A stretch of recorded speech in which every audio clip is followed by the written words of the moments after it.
ኢትዮጵያ እንደ አውሮፓውያን አቆጣጠር ሐምሌ 2024 ላይ ያደረገችው ትልቅ ለውጥ አለ። ይህም ለውጥ እንግዲህ የውጭ ምንዛሪ ግብይትን በጣም ቁጥጥር የበዛበት ብሔራዊ ባንክ በሚያወጣቸው መመሪያና ደንቦች የተመራ እነሱም ደግሞ የሚያወጡት ሬት ወይንም መጠን ነበረ። ከዛ በኋላ ግን ባንኮች ከደንበኞቻቸው ጋር በሚያደርጉት ነፃ የሆነ ድርድር ነፃ ገበያ ተጀምሯል። ይሄ መጀመሪያ ሲሆን በጣም አስደንጋጭ ወይንም የተለያዩ አይነት አምራቾች ላይ ትልቅ ጫና ፈጥሯል። የኢትዮጵያ ብር ራሱ የመግዛት አቅም ወድቋል። ጎን ለጎን ግን የተነሱ አዎንታዊ ነጥቦች አሉ። ይሄም ደግሞ የብር ጎን ለጎን የሚሄደው ወይም ፓራሌል ማርኬት የምንለው ከባንኮች ጋር ያለው ገበያ ለማመሳሰል ወይንም ቅርብ ለማድረግ ያለውን በጣም ከፍተኛ ልዩነት ለማጥበብ ነበረ። ባሳለፈው ደግሞ 2 ሳምንት አካባቢ ላይ ደግሞ ኢትዮጵያዊ ብሔራዊ ባንክ እነዚሁ የውጭ ምንዛሪ ግብይት ላይ የተጨመረ ማሻሻያዎች አድርጓል። ላላ ማድረግ ልንለው እንችላለን። እንግዲህ ደንቦቹን ስንመለከት ነፃ ከሆነ ግብይቱ የሚፈጸመው በባንክና በደንበኛ ድርድር ነው። ከዛም ደግሞ እንግዲህ ዶላሩ ምን ያህል እንዳለ ገበያ ውስጥ ይታይና ባንኮች የራሳቸውን ሬት ወይንም መጠን ያወጣሉ ነው። ከዚህ ጎን ለጎን የተነሳው እንግዲህ 3 ማሻሻያዎችን አድርገዋል። በትንታኔ ማነሳው ቢሆንም 3 ዘርፎች ልበለው ለውጦቹን ለማሳየት። አንደኛው ያለውን የውጭ ምንዛሪ ባንክ ሂሳብ ወይንም አካውንት አከፋፈት ቀለል በማድረግ ኤክስፓንድ ማድረግ ወይም ማስፋፋት አንደኛው ነው። ሌላኛው ደግሞ የክፍያ ስርዓቶች ላይ የነበሩ ቁጥጥሮችን፣ ገደቦችን ደግሞ ቀለል በማድረግ ኮንቪኒየንስን ወይንም ምቹነትን መፍጠር ነው። ሌላኛው ደግሞ እንግዲህ ገበያ በትክክለኛ ነፃ ነው ለማለት እዛ ውስጥ ያሉ ባለድርሻ አካላት የመወሰን አቅማቸው ከፍተኛ መሆን አለበት። ከዚህም አንጻር እንግዲህ ባንኮች ኦቶኖሚ እንዲኖራቸው ወይንም የመወሰን አቅም እንዲኖራቸው ሰፋ ያለ ማሻሻያ ተደርጓል። በዛሬው ሃሽታግ ሽቀላ እንግዲህ የኢትዮጵያ ብሔራዊ ባንክ ያደረገው የውጭ ምንዛሪ ማሻሻያ ምን ይመስላል፣ ከዛም ደግሞ እንግዲህ እነዚህን ማሻሻያዎች ተጠቅመው የውጭ ኢንቨስተሮች ፎሬን ዳይሬክት ኢንቨስተር የምንላቸው የተለያዩ አይነት ደግሞ የክፍያ ስርዓት አገልግሎቶች የሚሰጡ ድርጅቶች በምን ይጠቀማሉ፣ እኛስ ሀገር ያሉ ባንኮችስ እና ግለሰቦች ምን አይነት ለውጦችን ያስተናግዳሉ የሚለውን እናያለን። የኢትዮጵያ ብሔራዊ ባንክ እንግዲህ እንደ አውሮፓውያን አቆጣጠር 2024 ሐምሌ ላይ የተደረገውን ትልቅ የማክሮ ኢኮኖሚ ለውጥ ማሻሻያዎችን ተከትሎ የተለያዩ ደንቦች ላይ ማስተካከያ እየተደረገ ወጥቷል።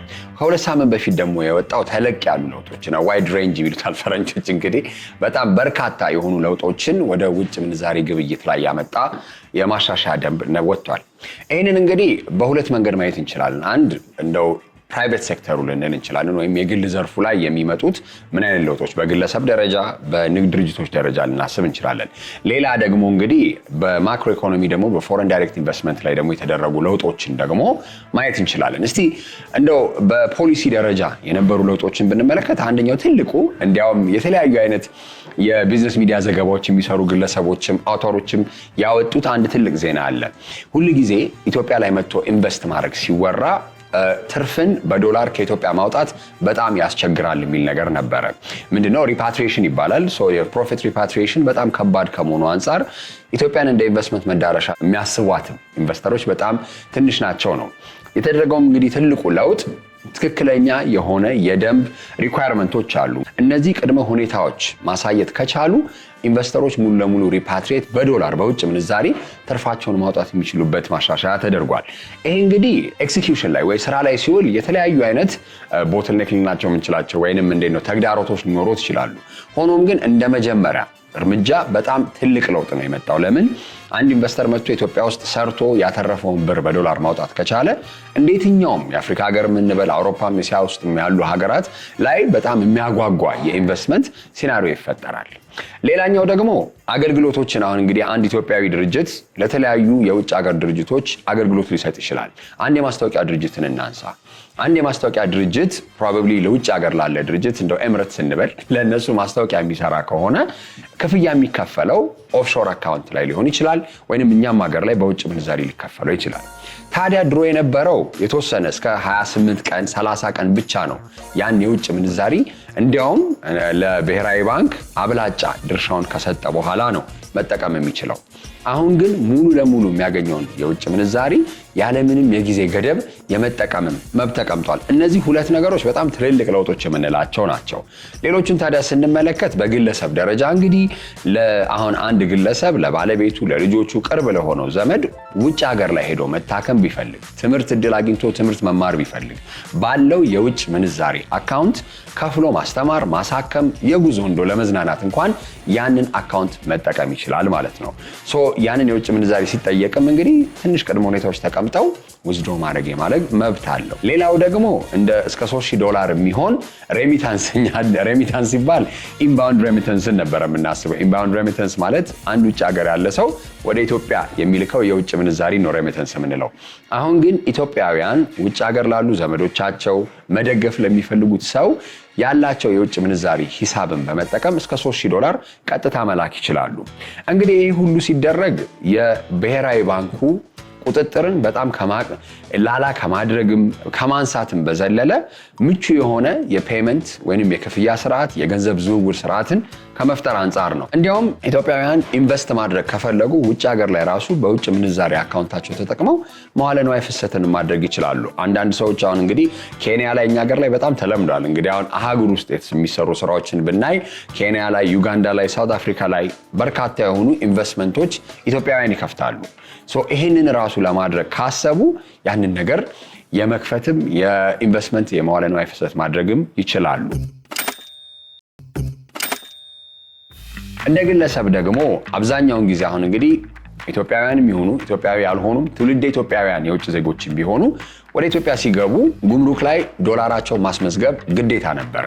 አሁን ግን በተወሰነ መልኩ ሙሉ ለሙሉ ሰው ሲገባ ያንን ዶላር ይዞ ገብቶ ፎረን ከረንሲ አካውንት ከፍቶ ማስቀመጥ ይችላል፣ ማዘዋወር ይችላል፣ ምንም አይነት የጉምሩክ ዲክላራሲዮን ሳያሳይ ማለት ነው። ይህም ትልቅ ለውጥ ነው። እነዚህ ነገሮች እንግዲህ አሁን አንደኛ ሀገራችን ውስጥ ያለው የውጭ ምንዛሪ እጥረት ልንለው እንችላለን። አሁን በጣም ተሻሽሏል። የተለያዩ ባንኮች ላይም እየተሰጡ ያሉ አገልግሎቶች በጣም ቀልጣፋና ፈጣን ሆነዋል። ይህንንም ግን ያለው ገበያ ውስጥ ያለው ዶላር በጣም በርካታ እንዲሆንና የኢትዮጵያ ብር ደግሞ ተወዳዳሪነቱ ትንሽ የተሻለ እንዲሆን የሚያደርግ ነው። እንግዲህ ብሔራዊ ባንክ የሚያወጣቸው የተለያዩ ማሻሻያዎች ባለፈው እንደው ከወጣው ትልቁ የማክሮ ኢኮኖሚክ ማሻሻያ ጎን ለጎን በጣም የሚያስደነግጥ 140% ነበር የኢትዮጵያ ብር ወዲያውኑ የወደቀው። ሐምሌ 2024 ላይ ያለው እንደተደረገ ወዲያውኑ 140% ማለት አንድ ብር ሲወድቅ ያኔ 60 ምናምን ብር ነበር የሚመነዘረው፣ በአንዴ 120 ምናምን ብር የገባው። ከዛ ደግሞ ኢንፍሌሽን መጣ ወይም የዋጋ ግሽበት መጣ። እነዚህን ነገሮች ስናስብ የምጣኔ ሀብት ቀውስ በጣም ቅርብ ነው ተብሎ ነበረ። ሆኖም ግን አንደኛ ወደ $3.4 ቢሊዮን የሚሆን በአይኤምኤፍ የተደረጉ ድጋፎች በተለያዩ ጊዜያቶች እየተደረጉ የነበረው። ሌላኛው ደግሞ እንግዲህ ክቡር ጠቅላይ ሚኒስትራችንም እንዳሉት የዴፕት ሪስትራክቸሪንግ ወይንም የኢትዮጵያ ያላት የውጭ ብድር በተለያዩ መንገዶች ኮሜርሻል ሎኖች እና ኮንሴሽናል ሎን የሚባል አለ አይደለ? በእነሱ መካከል በጣም ረዘም ባለ ጊዜ ወለዱ እየቀነሰ መከፈል አለበት የሚል በተደረገው ደግሞ ሪስትራክቸሪንግ ወደ $3.5 ቢሊዮን ደግሞ ያን ያህል ቀንሷል። እነዚህን ነገሮች ስንመለከታቸው በአጠቃላይ እየተደረጉ ያሉ የፋይናንስ ስርዓታችን ላይ ለማስተካከል በተለይ ደግሞ የውጭ ምንዛሪ ግብይትን ላላ በማድረግ የሚመጡ ቀጥተኛ የውጭ ኢንቨስትመንቶችን ከዛም ደግሞ የውጭ ሰዎች መጥቶ እዚህ ጋር የሚያጠፉትንም የውጭ ምንዛሪ የኢትዮጵያ ዲያስፖራ ራሱ መጥቶ እዚህ ጋር የሚያደርገውን ግብይት በጣም ቀላል በማድረግ ትልቅ ለውጥ መጥቷል። ይህን የዲያስፖራ ደግሞ ኮሚኒቲ ወይንም እዚህ መጥቶ ደግሞ የሚደረጉ የግብይት ስርዓቶችን ስንመለከት ሁለት ማሻሻያዎች ተደርገዋል። አንደኛ ባንኮች ድሮ የውጭ ምንዛሪ አካውንት ለመክፈት ሚኒመም $100 ይጠይቁ ነበረ። ያ ደግሞ ሪኳየርመንት ወይ የቅድመ ሁኔታ ተነስቷል። ሌላ ጎን ለጎን ደግሞ ባንኮች በዓለም አቀፍ ደረጃ ተቀባይነት ያላቸውን የዴቢት እና ክሬዲት ካርድ የተለያዩ አይነት ክፍያ መፈጸሚያ ካርዶችን ኢሹ ማድረግ ወይንም ለደንበኞቻቸው እንዲሰጡ ስልጣኑ ተሰጥቷቸዋል። ይሄ ማለት እንግዲህ ባንኮች ቀጥታ ከቪዛ ካርድ ጋርና ተመሳሳይ አገልግሎት ከሚሰጡ ድርጅቶች ጋር በመነጋገር በርካታ የሆኑ ካርዶችን ኢሹ በማድረግ ለደንበኞቻቸው የዓለም አቀፍ ግብይት በቀላሉ እንዲያደርጉ ማስቻል ነው። ኢትዮጵያ ከቅርብ ጊዜ ወዲህ እንግዲህ የተለያዩ አይነት ማክሮ ኢኮኖሚክ ማሻሻያዎች አድርጋለች። ከዚህም እንግዲህ ትልቁ ሊባለው የሚችለው የውጭ ምንዛሪ ላይ ነፃ ግብይትን ለባንኮች መፍቀዷ ነው።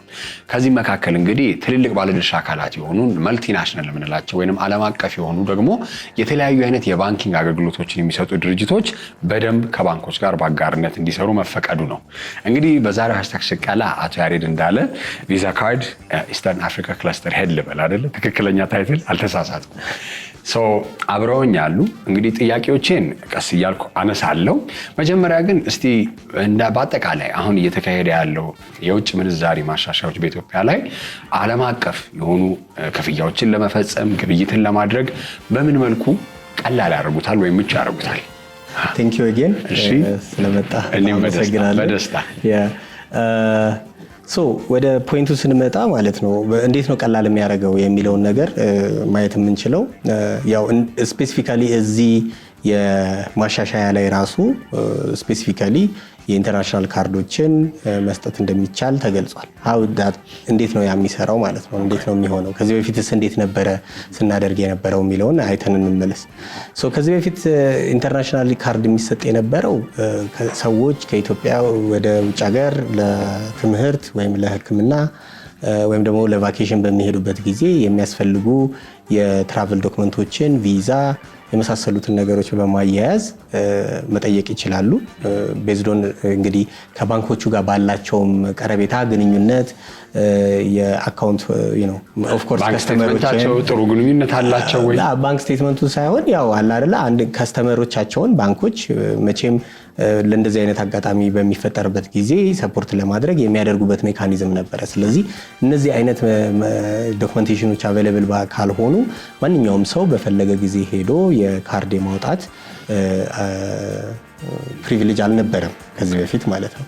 አሁን የመጣው እንግዲህ ፖሊሲ ምንድነው የሚፈቅደው? ፈርስት ኦፍ ኦል ሰዎች ኢንዲቪጁዋሎች ወይም ቢዝነሶች ስሞል ቢዝነሶች የፎሬን አካውንት የመክፈት ኦፖርቹኒቲ ተፈጥሯል። እንደውም ደግሞ ከዚህ በፊት በነበረው ሪዲዩስድ በሆነ ኢኒሻል ኦፕኒንግ አማውንት ሁሉ ሆኖ እንዲከፈት ይፈቀዳል ማለት ነው። ከተፈቀደ በኋላ ደግሞ በፊት አውቶማቲካሊ ለነዚህ አካውንቶች የኢንተርናሽናል ካርድ ማያያዝ አይቻልም ነበር አይደለ? ቅድም እንዳልኩ የተለያዩ የትራቨል ሪኳየርመንቶችን ካላሟላ በስተቀር ካርድ ኢሹ ማድረግ አይፈቀድም ነበር። አሁን ግን ማንም ሰው ያው አካውንት የሚከፍትበት አግባብ እንዳለ ሆኖ ማለት ነው። መቼም ሁሉም ባንኮች የራሳቸው የሪኳየርመንት ይኖራቸዋል አካውንት የምትከፍትበት። አሁን ሞር ሊበራላይዝድ ሆኗል፣ ኦፕን ሆኗል ብዬ ነው የማስበው። ግን የእያንዳንዱ ባንክ አፒታይት እና ኤክስኪዩሽን ሊለያይ ይችላል አስ ፓርት ኦፍ ዘ ሊበራላይዜሽን። ግን ደግሞ ናሽናል ባንክ ይሄንን ክፍት አድርጓል። ስለዚህ ማንም ሰው ሄዶ አካውንት መክፈት ይችላል። አካውንት የሚከፍትበት እንግዲህ ሪኳየርመንት እንዳለ ሆኖ ነው የምልህ። ያው ሶርስ ኦፍ ፈንድህን አሳውቀህ ወይም ደግሞ የራሱ የባንኮቹ ሪኳየርመንት ሊኖር ይችላል። ያንን አድርገህ ማንም ሰው መክፈት ይችላል። ማንም ቢዝነስ መክፈት ይችላል። እነዚህ የከፈቷቸውን አካውንቶች ደግሞ ቀጥታ የኢንተርናሽናል ካርድ አታች አድርገው የውጭ ሀገር ያሉ ሄዱም አልሄዱም ከዚህ ሆነው ማንኛውንም አይነት የውጭ ሀገር ፔመንቶች መክፈል ይችላሉ ማለት ነው። ያንን ነው እንግዲህ ሲምፕሊፋይ ያደርገው። ይሄ እንዴት ነው ወደ መሬት የሚወርደው? ኤክስኪዩት ከሊሚቴሽን ከምናምን አንጻር ያሉትን ነገሮች ነው ቀስ እያልን እናወራን። ድንገት ጊዜው የቆመ ይመስላል። የህልምሽ ከፍታ መንገዱ፣ የስኬትሽ ጉዞ ፍጥነቱን አንዳች ነገር ይዞታል። ለያሽው ለጀመርሽው ስራ፣ ለኑሮሽ እጅ አጥሮሻል። ለንግድሽ መስፋፋት ካፒታል አተሻል። አሁን ግን የሴትነት ጽናትሽ፣ አቅምና ልፋትሽ ትክክለኛውን መስመር ይዟል። ይኸው መስመር ዲጂታል ብድር። አዋሽ ባንክ ከተለያዩ ዓለም አቀፍ ድርጅቶች ጋር በመተባበር ከአዲስ አበባ ውጪ በጥቃቅንና አነስተኛ ንግድ ለተሰማሩ ወጣት ሴቶች ልዩ ዕድል ያለምንም ዋስትናና ያለምንም የአገልግሎት ክፍያ ለ6 ወር በሚቆይ የመክፈያ ጊዜ እስከ 40 ሺህ ብር የሚደርስ መነሻ ካፒታል፣ እስከ 3 ዓመት ድረስ ያልተገደበ ተደጋጋሚ ብድር፣ የንግድ ፈቃድና ህጋዊ ሰነዶችን በማቅረብ በዌብሳይት www.ethiomasmer.com ወይም በባንካችን ቅርንጫፎች ይመዝገቡ። ብድሩ ሲፈቀድ በአዋሽ ብር ፕሮ መተግበሪያ በኩል ይውሰዱ። መስመር ዲጂታል ብድር። ለበለጠ መረጃ ወደ 8980 ይደውሉ። አዋሽ ባንክ። እስቲ እንደው እንደ ግለሰብ አሁን ለምሳሌ $100 ሪኳየርመንት ነበረ። የተለያዩ አይነት ደግሞ የውጭ ምንዛሪ ራሱ ደግሞ አካውንት ለመክፈት ደግሞ ሌላ ደግሞ ቅድመ ሁኔታዎች ነበሩ። አሁን እነዛ ሁሉ ሆኖ ቀላል ሆኗል። እስቲ እኔ እንደ ቃላብ ነው ባንክ ሄጄ ቀጥታ ምን ልጠቀም ይችላል በእንደዚህ አይነት ለውጦች ላይ? እንግዲህ እንዳልኩ ነው ቅድም እያንዳንዱ ባንክ የራሱ የሪስክ አፒታይት የሪሶርስ ሁኔታ ይወስነዋል እንዴት አድርጎ ኦፕን አፕ ሲያደርገው ማለት ነው። እንዳልኩ ገና መከፈቱ ስለሆነ አሁን ባንኮቹ ለዚህ ቼንጅ አጀስትመንት እንግዲህ ከፖሊሲም አለ አይደለ ኢምፕሊሜንቴሽን ሜካኒዝም እያወረዱ ነው ያሉት ማለት ነው። ምናልባት አሁን አዲስ ፖይንት ኢን ታይም የትኛውን ባንክ ሄደህ ተፈቅዷልና ምናምን ገና አልደረሰም ብራንቹ ላይ ሊሉህ ይችላል ይሆናል። አንዳንዶቹ ደግሞ ፈጥነው እዛም ደርሰው ሊሆን ይችላል። አላውቅም አዲስ ፖይንት ኢን ታይም ጀስት አንድ ሳምንት ስለሆነው ማለት ነው። ግን ምንድነው ለአንተ እንደ ኢንዲቪጁዋል የሚጠቅምህ ምንድነው? ቅድም እንዳልኩ እንደ እያንዳንዱ ባንክ የሪኳየርመንት ይወሰናል። የምትከፍትበት ሪዝን ኦፍ ኮርስ ሌጂቲሜት አካውንት ስትከፍት ሌጂቲሜት ሪዝን KYC ኢንፎርሜሽን ሪዝን ኦፍ ኦፕኒንግ ምናምን ይኖርሃል።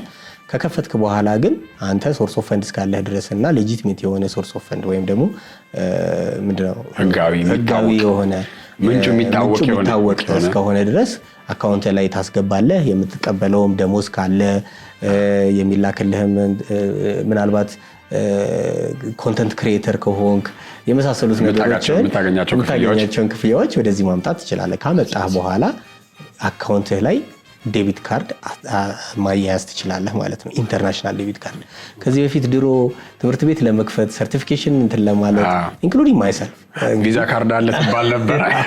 እንግዲህ ወይ ውጭ ሀገር ያለ ዘመዳችንን ተጠቅመን ነው እንትን የምናደርገው ወይ ደግሞ ሰዎች እንዲከፍሉልን ኢቭን አንዳንድ ሰርቲፊኬሽን ከባንኮች ጋር እንግዲህ ያለው ፍሪክሽን በፊት እንግዲህ የሚታወቅ ነው። በጣም ዲስከሬጂንግ ነው ማለት ያው እንደ ልብህ አይደለም።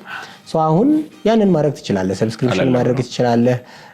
የተለያዩ ኢኮሜርሶች አሉ ኢትዮጵያ ውስጥ ሆነን ነገሮች ምን ኢምፖርት ወይም ደግሞ ኦርደር ማድረግ የምንችላቸው እነሱን ነገሮች ማድረግ ትችላለህ። ሰርቲፊኬሽን ቢኖርብህ ሰርቲፊኬሽን እንትን ማድረግ የምትችልበትን ፔመንት ማድረግ ትችላለህ። ሰብስክሪፕሽኖችን ማድረግ ትችላለህ። ምን አይ ቲንክ ሁሉንም ነገር ማድረግ ትችላለህ። ያው እንግዲህ ያ ሲሆን ግን ባንኮቹ የራሳቸው ዴይሊ ሊሚት የትራንዛክሽን እንትኖች ምናምን ይኖራቸዋል። የሪስክ አፒታይት ዲፔንዲንግ ኦን ዘ ሪስክ አፒታይት ኤንድ ቴክኖሎጂ ዳት ዴይ ሃቭ ካንተ ጋር የሚኖር ይሆናል። ግን ከበፊቱ አሁን ማንኛውም ሰው ቅድም እንዳልኩ አካውንት መክፈት የሚችልና የከፈተ ሰው ካርዱን አያይዞ ምንም አይነት ትራንዛክሽኖችን መፈጸም የሚያስችለው ደረጃ ላይ ደርሰናል። አቬይላቢሊቲ ላይ እስቲ ስናወራ የውጭ ምንዛሪ አሁን አንዳንዴ ቅድም አሁን ያልከው ብራንች ጋር ለመድረስ ሊሆን ይችላል ወይ ምናምን፣ ግን ባንኮቹ ላይ ራሱ ያላቸው የውጭ ምንዛሪ አሁን እንዲህ አይነት ነገር ለውጥ በአንዴ ሲመጣ ሰፕላይውስ እንዴት ነው? ይሄ አቬይላቢሊቲ ላይ ምን አይነት ለውጥ ሊያመጣ ይችላል? እንግዲህ አቬይላቢሊቲ ያው ቅድም አንድ ነገር የተነጋገርነው ምንድነው አካውንት ትከፍታለህ፣ ሶርስ ኦፍ ፈንድ ይኖርሃል፣ አንተ ነህ አካውንቱን ቶፕ አፕ የምታደርገው ማለት ነው። እንግዲህ ዲፔንዲንግ ኦን የባንክ ሪሌሽንሺፕ ማለት ነው። ኤክስፖርተር ከሆንክ ደግሞ እንደውም በፊት የነበረው የተወሰነውን አካውንት ወደ ብሔራዊ ባንክ አስገባ ምናምን የሚለው ሁሉ ተነስቷልና ቤዝድ ኦን ዳት አቬይላቢሊቲው ይጨምራል ማለት ነው። ስለዚህ ይሄንን በተለይ ፔመንትን በተመለከተ ለሚኖረው አቬይላቢሊቲ ሰው ሶርስ ኦፍ ፈንዱ እስከታወቀ ድረስና ትድስ ካረገ ድረስ ይቀጥላል ማለት ነው። እዛ ላይ ነው ፎከስ የምናደርገው። ኢን ጀነራል ኢኮኖሚክ ማክሮ ኢኮኖሚክ ላይ ያለው አበል ሌላ ቶፒክ ነው እሱ ደግሞ። ኦኬ እስቲ አሁን ባንኮች የራሳቸውን የሆነ ዓለም አቀፍ ካርድ ለየትኛውም አይነት እውቅና ያለው ተጠቃሚነትን የሚያረጋግጥ ካርዶችን ኢሹ እንዲያደርጉ ወይ ለደንበኞቻቸው እንዲሰጡ ተብሏል። እስቲ በእናንተ በኩል ምን አይነት ስራዎች እየተሰሩ ነው? ከባንኮችስ ጋር ምን አይነት ሰፖርት ለማድረግ እየሰራችሁ ነው? ቴንክ ዩ ጥሩ ጥያቄ። ከባንኮቹ ጋር እያደረግን ያለነው ነገር ምንድነው? ፈርስት ኦፍ ኦል ያው አሁን ይሄ አጀስትመንት እና ሪፎርም ከመጣ በኋላ which is couple of weeks ያው ኮላቦሬት እያደረግን ነው። ቅድም እንዳልኩ ነው ኢንተርናሽናል ካርድ እኮ ይሰጣል ድሮ። it's just that limitation ስላለው ነው የምታገኝበት ሪዝን።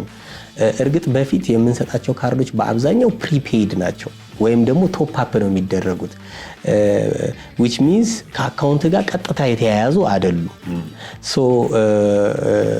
እርግጥ ቴክኖሎጂውና የፔመንት ሜካኒዝሙ የሴኩሪቲ ሁኔታው ምናምን አለ እያሳደግነውም ነው ያለ ነው። አሁን ግን ዴቢት ካርድ የመስጠት ኦፖርቹኒቲ ተከፍቷል ማለት ነው።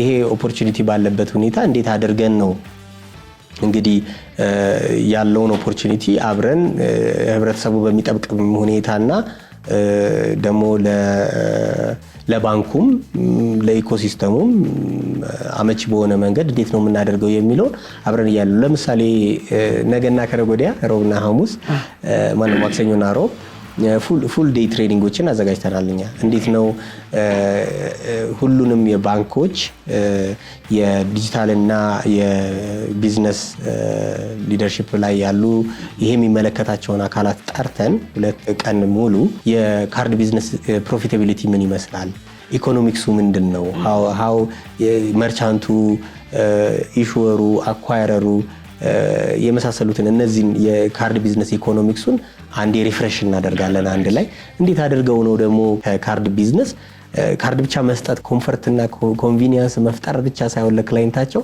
እነሱስ ከካርድ ቢዝነስ እንዴት ነው ፕሮፊት ማግኘት የሚችሉት የሚለውን ነገር ማርጂን ማክሲማይዜሽን እንዴት ይመስላል የሚሆነው ፌር በሆነ ሁኔታ ማለት ነው። ከስተመሩ በቀላሉ መጠቀም እንዲችል ደግሞ ፌር መሆን አለበት የመሳሰሉት። ስለዚህ እሱን ኢኮሲስተሙ ኢኮኖሚክሱን አብረን የምናየው ይሆናል።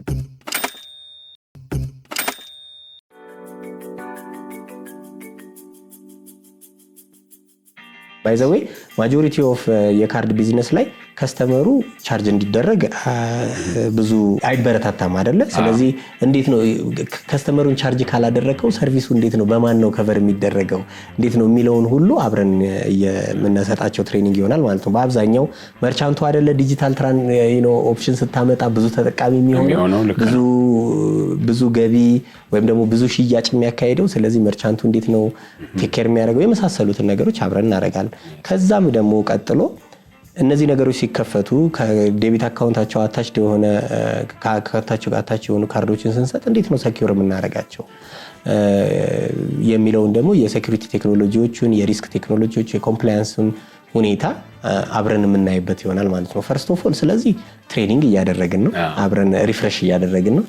ሁለተኛ ደግሞ ነገር እያደረግን ያለነው ስትራቴጂካሊ ኦኬ ምን አይነት ፕሮዳክቶች ናቸው ባንኮቹ ያላቸው ኦሬዲ ይሄንን አይነት ቮሊዩም ግሮዝ እና ሊበራላይዜሽን ለሃንድል ለማድረግ ያላቸው ዝግጁነት ምን ያህል ነው የሚለውን አብረን እያየን ያለ ነው ማለት ነው።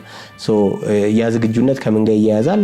ከአስፈላጊ ቴክኖሎጂዎች፣ ሪስክ ቱሎች፣ ሴኩሪቲ ቱሎች፣ የኮምፕላያንስ ሁኔታዎችን አብሮ በማየት አብረን ኮንሰልት እያደረግናቸው እየሰራን ያለ ነው ማለት ነው። በጣም አሪፍ።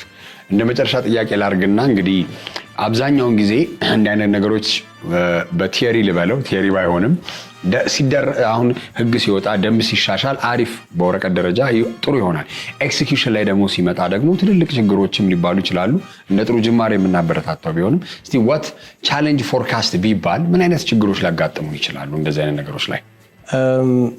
ካርሶ እንግዲህ ዋይድ የሆነ ኤክስፒሪየንስ እንዳልኩ ነው። አሁን ሬዲነስ ላይ ኢምፖርታንት መሆን አለበት። እንግዲህ ኤክስኪዩሽን ፕላን ያስፈልጋል። እንዴት አድርገን ነው ወደ መሬት የምናወርደው? እንዴት አድርገን ነው ከስተመራችንን